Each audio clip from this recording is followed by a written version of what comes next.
It's actually called Cloud Gate, and it's a sculpture from the artist Anish Kapoor.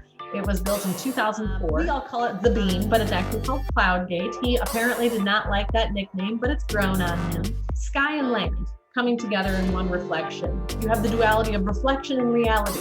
You have the duality of something that's solid, but that's inspired by liquid mercury. You also have the duality of the shape itself. You have that convex and concave. Sometimes I've heard Chicagoans saying, why did we spend money on that? Why did our tax dollars go to that? And I'll tell you this area of the city, people would walk right by this big stretch of lawn and train tracks and parking lots. They would walk by it for years and years to get to the Art Institute or to get over to the Mag Mile. They would walk right by here.